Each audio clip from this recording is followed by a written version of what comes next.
परिचय। जैसे कि हम पहले भी चर्चा कर चुके हैं कि जंतुओं की लगभग 12 लाख जातियां स्पीशीज पाई जाती हैं, जो कि उनके जीव की विविधता को दर्शाती है। ये सभी जंतु एक दूसरे से अपने अपने वासस्थान, संगठन के स्तर, शारीरिक संरचना, सम्मिति, देह गुहा यानी प्रगुहा, जनन परत, गमन के प्रकार, श्वसन, उत्सर्जन, जनन आदि में एक दूसरे से बिल्कुल भिन्न होते हैं। जंतु यूकोरियोटिक, बहुकोशिकीय तथा परपोषी जीव होते हैं। जंतु कोशिका में कोशिका भित्ति नहीं पाई जाती। अधिकतर जंतु गतिशील होते हैं। अपने अपने वासस्थानों के आधार पर जंतु जलीय यानी मछली, स्थलीय यानी सरीसृप, स्तनधारी, वायवीय यानी पक्षी होते हैं। अपनी संगठन के स्तर के आधार पर जंतु कोशिकीय संगठन यानी स्पंज अथवा उत्तकीय संगठन यानी सेलिट्रेटा वाले होते हैं। सम्मिति के आधार पर जंतु अरिय सम्मिति यानी सिलेंट्रेटा, स्पंज, इकाई नोडरमेटा अथवा द्विपार्श्व सम्मिति, निमेटोड्स, ऑर्थोपॉड्स, एनिलिड्स तथा कशेरुकी तथा कुछ असम्मिति स्नेल होते हैं। देह गुहा के आधार पर जंतु अगुहीय यानी सिलेंट्रेटा और चपटे क्रीमी तथा कुछ कूटगुहिक यानी निमेटोड्स होते हैं। जनन परतों के आधार पर जंतु द्विकोरिक यानी स्पंज, सिलेंट्रेटा अथवा त्रिकोरिक यानी चपटे क्रीमी से लेकर स्तनधारी तक होते हैं। चलो अब हम प्राणी जगत के विभिन्न संघों के कुछ मुख्य गुणों व उदाहरणों की चर्चा करेंगे। उद्देश्य। इस पाठ के अंत में आप निम्न करने में सक्षम हो जाएंगे: प्राणी जगत के गुणों को समझना, प्राणी जगत के भागों को पहचानना, प्राणी जगत के वर्गों के गुणों को समझना, नाम पद्धति को समझना। संघ पोरीफेरा। क्या तुम जानते हो कि पोरीफेरा शब्द ग्रीक भाषा के पोरस अर्थ छिद्र तथा फेर्रे यानी दिखाई शब्द से मिलकर बना है, जिसका अर्थ है वह प्राणी जिसके पूरे शरीर पर अनेक छिद्र उपस्थित हों। ये छिद्र शरीर में उपस्थित नाल प्रणाली से जुड़े होते हैं, जिनके माध्यम से शरीर में जल, ऑक्सीजन और भोज्य पदार्थों का संचरण होता है। सिर्फ एक समूह को छोड़कर संघ पोरीफेरा के सभी प्राणी स्थावर तथा लवणीय होते हैं। ये सभी प्राणी स्पंज कहलाते हैं। ये अचल प्राणी होते हैं जो किसी आधार से चिपके रहते हैं। संघ पोरीफेरा के प्राणियों का शरीर कठोर आवरण अथवा बाह्य कंकाल से ढका होता है। कंकाल कैल्शियम अथवा सिलिका युक्त कंटिकाओं अथवा स्पंजिन तंतुओं या फिर दोनों से मिलकर बना होता है। इनकी शारीरिक संरचना अत्यंत सरल होती है, जिनमें ऊतकों का विभेदन नहीं होता है। ये बहुकोशिकीय, द्विकोरिक तथा अरीय सम्मिति अथवा असम्मिति जीव होते हैं। उदाहरणार्थ यूप्लेक्टेला, साइकॉन, स्पांचिला यानी स्वच्छ जलीय स्पंज, क्लियोना तथा यूस्पंजिया यानी बाथ स्पंज इत्यादि। संघ सिलेंट्रेटा, नाइटेरिया। इसी तरह सिलेंट्रेटा शब्द ग्रीक भाषा के कोइलोस यानी खाली तथा एंट्रोन यानी आहार नली से मिलकर बना है। संघ सिलेंट्रेटा के प्राणी अधिकांशतः जलीय एवं हाइड्रा को छोड़कर शेष सभी लवणीय होते हैं। इस संघ के प्राणियों को नाइटेरियन भी कहते हैं। ये बहुकोशिकीय, द्विकोरिक तथा अरीय सम्मिति वाले जीव होते हैं। इन प्राणियों में केंद्रीय जठर संवहनी यानी गैस्ट्रोवेस्क्युलर गुहा पाई जाती है, जो कि पाचन तथा परिसंचरण में सहायता प्रदान करती है। इनकी शरीर भित्ति दो परतों यानी बाहरी एपिडर्मिस तथा आंतरिक यानी गैस्ट्रोडर्मिस से मिलकर बनी होती है। कुछ जंतु समूह में रहते हैं, जबकि शेष एकाकी जीवन व्यतीत करते हैं। उदाहरण हाइड्रा। स्लेंट्रेटा के कुछ उदाहरण हैं हाइड्रा, ओबेलिया, ओरेलिया यानी जेलीफिश तथा मैट्रीडी।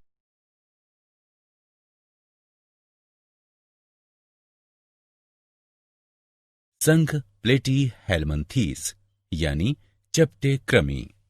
उसी तरह प्लेटी हेलमंथीस शब्द ग्रीक भाषा के शब्द प्लेटीस यानी चपटे तथा हेलिमंस यानी वर्म या कृमि से मिलकर बना है। इस संघ के प्राणी पृष्ठाधर रूप से चपटे होते हैं, इसलिए इन्हें सामान्यतः चपटे कृमि कहा जाता है। इस संघ के प्राणी द्विपार्श्व सममिति वाले, बहुकोशिकीय तथा त्रिकोरकी होते हैं।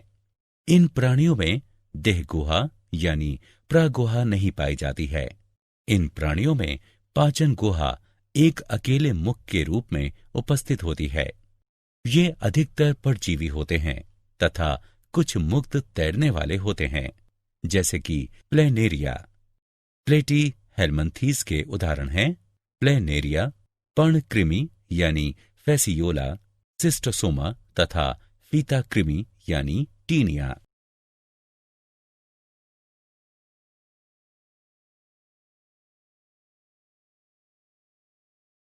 संघ निमेटोडा। निमेटी हेलमंथीस या गोल कृमि। समान रूप से निमेटोडा यानी निमेटी हेलमंथीस शब्द ग्रीक भाषा के नेमा यानी धागा तथा हेलमंस यानी वर्म या कृमि से मिलकर बना है। इस संघ के प्राणी द्विपार्श्व सममिति वाले, बहुकोशिकीय तथा त्रिकोरकी होते हैं। इनका शरीर बेलनाकार तथा छोरों पर मुड़ा हुआ होता है। इनमें ऊतक पाए जाते हैं। वास्तविक अंग अनुपस्थित होते हैं, जबकि कूट गुहा पाई जाती है। ये अधिकतर परजीवी होते हैं तथा रोग उत्पन्न करते हैं, जैसे एस्केरिस, वुचेरेरिया तथा एंटेरोबियस। निमेटी हेलमंथीस के कुछ उदाहरण हैं एस्केरिस, वुचेरेरिया, एंटेरोबियस तथा एनकाइलोस्टोमा यानी अंकुश कृमि।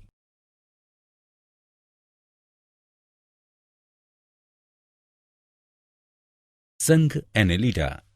क्या तुम जानते हो कि एनेलिडा शब्द ग्रीक भाषा के एनेलस यानी शरीर का खंडों में विभाजित होना उससे मिलकर बना है?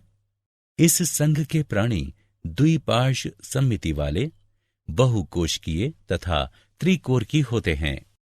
इनमें वास्तविक देहगुहा पाई जाती है, अतः ये गुह्य प्राणी होते हैं। इनमें अंग पाए जाते हैं जो कि बहुत से खंडों में बटे होते हैं। ये भिन्न भिन्न वास स्थानों जैसे स्वच्छ जल, लवणीय जल तथा भूमि पर पाए जाते हैं। एनेलिडा के कुछ उदाहरण हैं पेरेटिमा यानी केंचुआ, हिरुडिनेरिया यानी जोंक तथा नेरीस।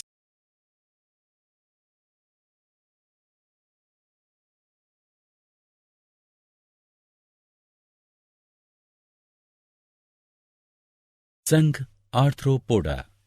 इसी प्रकार से आर्थ्रोपोडा शब्द ग्रीक भाषा के आर्थ्रोस यानी जुड़ा तथा पोडोस यानी पैर से मिलकर बना है, जिसका अर्थ है जुड़े पैर वाला प्राणी। इस संघ के प्राणी द्विपार्श्व सममिति, त्रिकोरकी तथा बहुखंडित होते हैं। इन प्राणियों में वास्तविक देहगुहा नहीं पाई जाती है। इनकी देहगुहा रक्त से भरी होती है। इनमें खुला परिसंचरण तंत्र पाया जाता है। इनका शरीर दो यानी शिरोवक्ष तथा उदर या तीन भागों सिर, वक्ष तथा उदर में विभाजित होता है। आर्थ्रोपोडा प्राणी जगत का सबसे बड़ा संघ है। वर्तमान में आर्थ्रोपोडा की लगभग 9 लाख जातियां यानी स्पीशीज ज्ञात हैं। ये प्राणी जलीय अथवा स्थलीय दोनों होते हैं। आर्थ्रोपोडा के कुछ उदाहरण हैं पेलिमॉन यानी झींगा, पेरीप्लेनिटा यानी तिलचट्टा, एपिस यानी मधुमक्खी, मस्का यानी घरेलू मक्खी, एनाफ्लीज यानी मच्छर, पेलेमनियस यानी बिच्छू, पेगोरिस्टेस यानी केकड़ा, नार्कियस यानी सहस्त्रपाद तथा तितली इत्यादि। संघ मोलस्का यानी कोमल शरीर वाले प्राणी। इसी प्रकार मोलस्का शब्द की उत्पत्ति ग्रीक भाषा के मोलस्कस यानी कोमल शब्द से हुई है, जिसका अर्थ है कोमल शरीर वाले प्राणी। इस संघ के प्राणी खंड रहित, द्विपार्श्व सममिति वाले तथा पादविहीन होते हैं। शरीर का आकार सूक्ष्मदर्शी से लेकर बड़े जंतुओं तक होता है, उदाहरण ऑक्टोपस। इनकी देह गुहा बहुत कम होती है।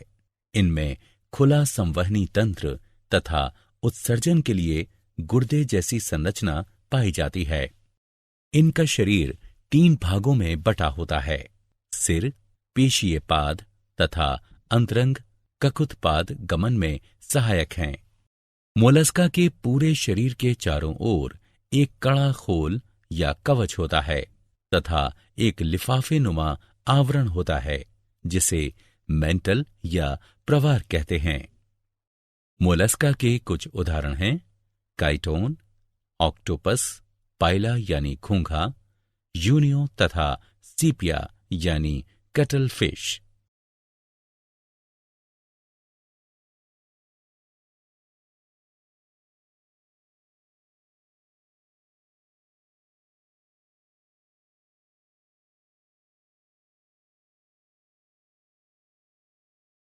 संघ इकाइनोडर्मेटा यानी शूलयुक्त प्राणी। इसी प्रकार इकाइनोडर्मेटा शब्द की उत्पत्ति ग्रीक भाषा के इकाइनोस यानी जाहक या हेजहॉग तथा डर्मा यानी त्वचा से मिलकर हुई है। अतः ये जंतु कांटों से आच्छादित त्वचा वाले होते हैं। ये मुक्त जीवी समुद्री जंतु हैं। इस संघ के प्राणी अरिये, द्विपार्श्व या पंचतई सम्मिति वाले होते हैं। ये त्रिकोर की होते हैं। ये देह गुहा या प्रगुहा यानी सिलोम युक्त प्राणी होते हैं। इनमें विशिष्ट जल संवहन तंत्र पाया जाता है, जो उनके चलन में सहायक है। इनके शरीर में मुखीय तथा अमुखीय सतह पाई जाती हैं। मुखीय सतह पर पंचत्रिज्यीय सतह पाई जाती है, जिसे एम्बुलेक्रल कहते हैं। इनके पूरे शरीर पर कठोर कैल्शियम कार्बोनेट का कंकाल एवं कांटे पाए जाते हैं। इकाइनोडर्मेटा के कुछ उदाहरण हैं एस्टेरियस यानी तारा मछली, इकाइनस यानी समुद्री अर्चिन, एंडीटोन यानी समुद्री लिली तथा ओफियूरा यानी भंगुर तारा।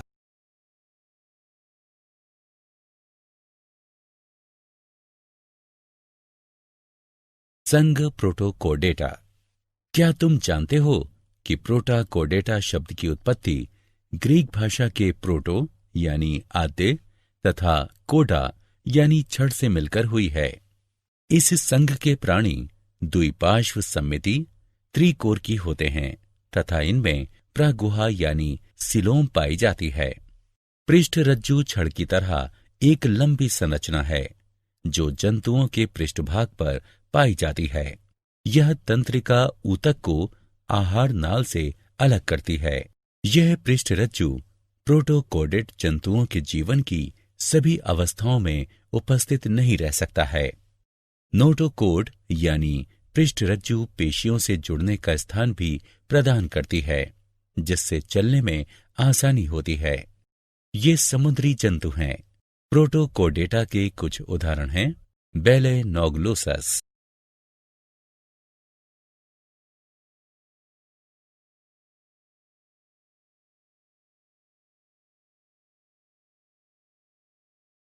संघ वर्टिब्रेटा यानी कशेरुकी। इसी प्रकार कोडेटा शब्द ग्रीक भाषा के कोडा शब्द से बना है, जिसका अर्थ है छड़।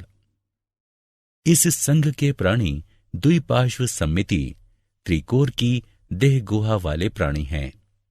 इनमें ऊतकों एवं अंगों का जटिल विभेदन पाया जाता है। पृष्ठरज्जु छड़ की तरह एक लंबी संरचना है जो जंतुओं के पृष्ठभाग पर पाई जाती है। यह तंत्रिका ऊतक को आहार नाल से अलग करती है। यह पृष्ठरज्जु कशेरुकी जंतुओं के जीवन की सभी अवस्थाओं में उपस्थित रहता है। इन जीवों में एक पृष्ठरज्जु के निकट एक पृष्ठ नलिका युक्त मेरुदंड पाया जाता है। इनके जीवन की कुछ अवस्थाओं में युग्मित क्लोम थैली पाई जाती है। इन जंतुओं में वास्तविक मेरुदंड एवं अंतः कंकाल पाया जाता है। इस कारण जंतुओं में पेशियों का वितरण अलग होने लगता है एवं पेशियां कंकाल से जुड़ी होने के कारण इन्हें चलने में सहायता करती हैं। इनमें ऊतकों एवं अंगों का जटिल विभेदन पाया जाता है। वर्टिब्रेटा को 5 वर्गों में विभाजित किया गया है: मत्स्य, उभयचर, सरीसृप, पक्षी, स्तनधारी।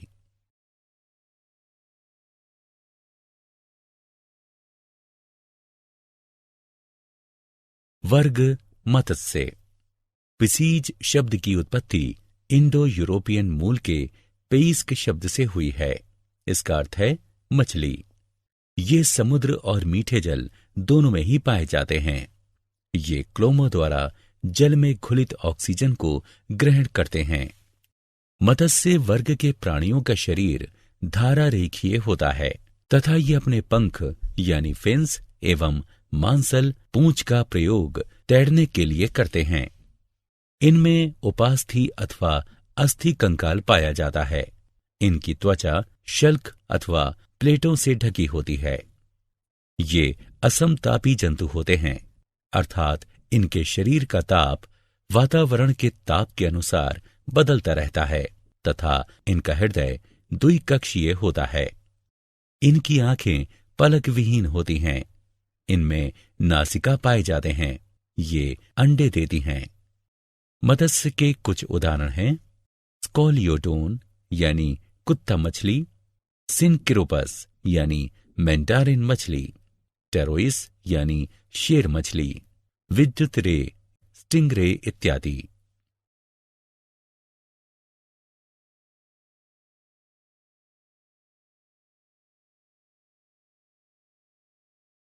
वर्ग उभयचर। क्या तुम्हें पता है कि एम्फीबिया शब्द ग्रीक भाषा के एम्फी जिसका अर्थ है दो तथा बायोस जिसका अर्थ है जीवन, इन दोनों शब्दों से मिलकर बना है, जिसका अर्थ है वह जीव जो जल तथा स्थल दोनों में रह सके। ये जंतु मछलियों से विकसित हुए हैं, लेकिन शल्क के स्थान पर इनकी त्वचा में श्लेष्म ग्रंथियां पाई जाती हैं। इनकी त्वचा चिकनी तथा फिसलने वाली जो कि श्लेष्म से परिपूर्ण होती हैं। इनका हृदय त्रिकक्षीय होता है। श्वसन क्लोम अथवा फेफड़ों द्वारा होता है। इनमें 2 जोड़ी पाद पाए जाते हैं जिनमें पंजे नहीं पाए जाते हैं। ये अंडे देते हैं। उभयचर के कुछ उदाहरण हैं: सैलामेंटर, बूफो यानी टोड, राना यानी साधारण मेंढक, हाइला यानी वृक्ष मेंढक इत्यादि। वर्ग सरीसृप। उसी प्रकार रेप्टिलिया शब्द लैटिन भाषा के रेपेरे यानी रेंगना या सरकना शब्द से बना है, जिसका अर्थ है रेंगने वाले जंतु। ये मुख्यतः स्थल पर पाए जाते हैं, परंतु ये जल में भी वास करते हैं। त्वचा एपिडर्मल शल्कों से ढकी रहती है। इनकी त्वचा जल विरोधी होती है तथा कांटों वाली शल्कों द्वारा सुरक्षित होती है। ये असमतापी जंतु होते हैं। इनका हृदय त्रिकक्षीय होता है, लेकिन सिर्फ मगरमच्छ में 4 कक्षीय हृदय पाया जाता है। इनमें श्वसन फेफड़ों द्वारा होता है। शरीर सिर, गर्दन, धड़ तथा पूंछ में विभाजित होता है।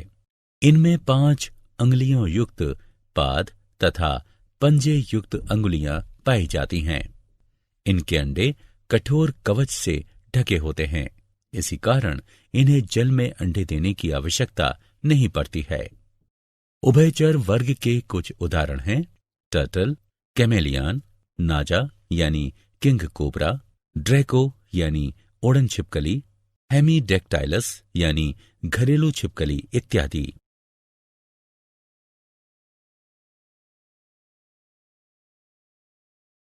वर्ग पक्षी।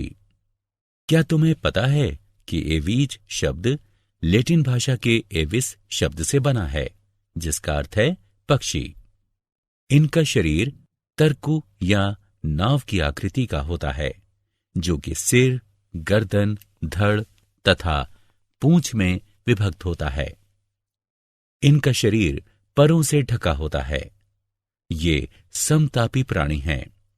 इनका हृदय 4 कक्षीय होता है। ये फेफड़ों द्वारा श्वसन करते हैं। अग्रपाद रूपांतरित होकर पंख बनाते हैं। पश्चपाद में सामान्यतः शल्क होते हैं, जो रूपांतरित होकर चलने, तैरने तथा पेड़ों की शाखाओं को पकड़ने में सहायता करते हैं। ये कैल्शियम कवच से ढके हुए अंडे देते हैं। पक्षी वर्ग के कुछ उदाहरण हैं सिकोनिया यानी सफेद स्टॉर्क, आइथिया यानी नर गुच्छेदार बत्तख, स्ट्रेयो यानी ऑस्ट्रिच, कोलुम्बा यानी कपोत, पेसर यानी गौरैया, कार्वस यानी कौवा इत्यादि।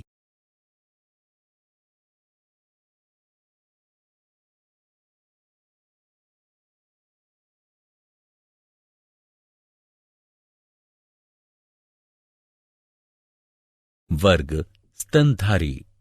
उसी प्रकार मेमेलिया शब्द लैटिन भाषा के मेमे से बना है, जिसका अर्थ है छाती या चूचुक। इस वर्ग के सभी जंतुओं में नवजात को पोषण प्रदान करने के लिए दुग्ध ग्रंथियां पाई जाती हैं। इनकी त्वचा पर बाल पाए जाते हैं एवं स्वेद तथा तेल ग्रंथियां पाई जाती हैं। ये समतापी प्राणी हैं। इनका हृदय 4 कक्षीय होता है। इनका शरीर सिर, गर्दन, धड़ तथा पूंछ में विभक्त होता है। बाह्य कर्ण पल्लव पाए जाते हैं। इनमें 4 पाद पाए जाते हैं। मध्यपट इनके शरीर को 2 आंतरिक कोशों या गुहाओं में विभक्त कर देता है।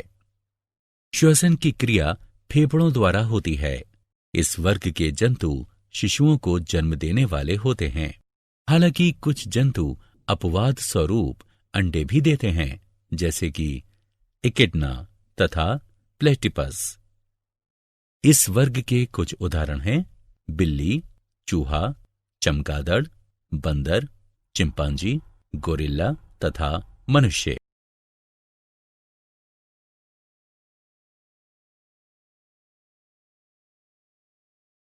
नाम पद्धति। नाम पद्धति सजीवों जैसे पौधों तथा जंतुओं के नामकरण की एक प्रणाली है। क्या तुम्हें पता है कि नाम पद्धति की आवश्यकता क्यों पड़ी? मैं तुम्हें बताता हूं। इसके पीछे कारण यह था कि सामान्य नाम केवल स्थानीय जंतुओं को ही शामिल करते हैं तथा पूरे संसार के पौधों तथा जंतुओं को शामिल नहीं करते हैं। दूसरी समस्या ये थी कि विभिन्न स्थानों पर रहने वाले लोगों द्वारा एक जीव को भिन्न भिन्न भाषाओं में उनके अनुसार अलग अलग नाम दिए गए हैं। तीसरी समस्या थी कि कुछ नाम भ्रम पैदा करते थे, जैसे सितारा मछली, कटल मछली तथा जली मछली वास्तव में मछली नहीं है। सबसे बड़ी कमी यह है कि सामान्य नाम को चुनने के पीछे कोई वैज्ञानिक आधार नहीं है। 18वीं शताब्दी में कैरोलस लीनियस ने जीवों का नामकरण करने के लिए अपनी पुस्तक स्पीशीज प्लांटेरम में वैज्ञानिक पद्धति द्विपद नाम पद्धति को प्रस्तावित किया था। द्विपद नाम पद्धति में पहला नाम जीनस और दूसरा स्पीशीज का होता है। द्विपद नाम पद्धति में वैज्ञानिक नाम लिखने से पहले इस पद्धति के कुछ नियमों का पालन करना चाहिए।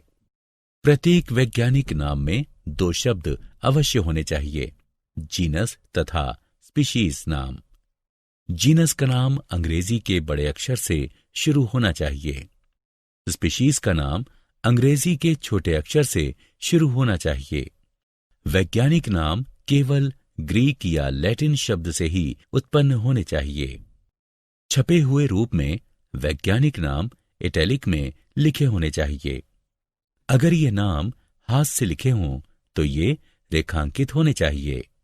वैज्ञानिक नामों की सार्थकता यानी महत्व इसलिए है क्योंकि ये पूरे विश्व में एक समान ही होते हैं।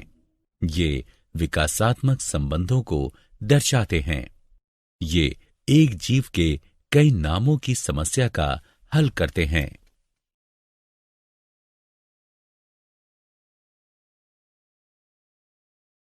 क्या आप जानते हैं जंतु जगत को दो समूहों में विभक्त किया गया है, अरज्जुकी तथा रज्जुकी। अरज्जुकी में 8 संघ आते हैं, Porifera, Coelenterata, Platyhelminthes, Nematoda, Annelida, Arthropoda, Mollusca और इकाइनोडर्मेटा। जबकि रज्जुकी को 2 समूहों में विभक्त किया गया है, प्रोटोकोडेटा तथा वर्टिब्रेटा यानी कशेरुकी। वर्टिब्रेटा यानी कशेरुकी को पुनः 5 वर्गों में विभक्त किया गया है, मत्स्य, उभयचर, सरीसृप, पक्षी तथा स्तनधारी।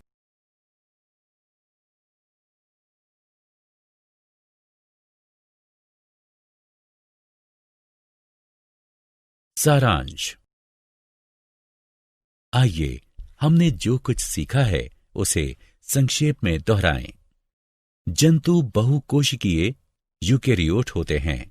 इनमें परपोषी पोषण, चलन तथा तंत्रिका तंत्र के माध्यम से अति संवेदनशीलता पाई जाती है। सभी जंतु जंतु जगत के अंतर्गत आते हैं। जंतुओं का शारीरिक संगठन कोशिकीय स्तर, ऊतकीय स्तर अथवा अंगीय स्तर का होता है।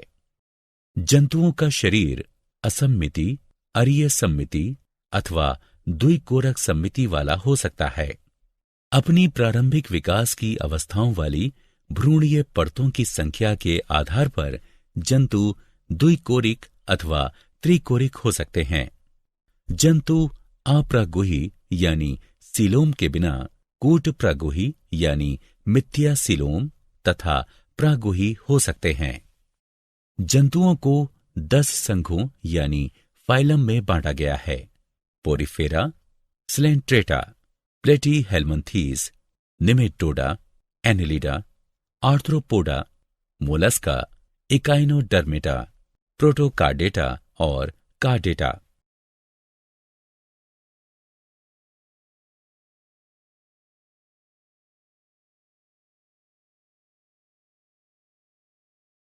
वर्टिब्रेट यानी कशेरुकी को 5 वर्गों में विभक्त किया गया है, मत्स्य, उभयचर, सरीसृप, पक्षी तथा स्तनधारी।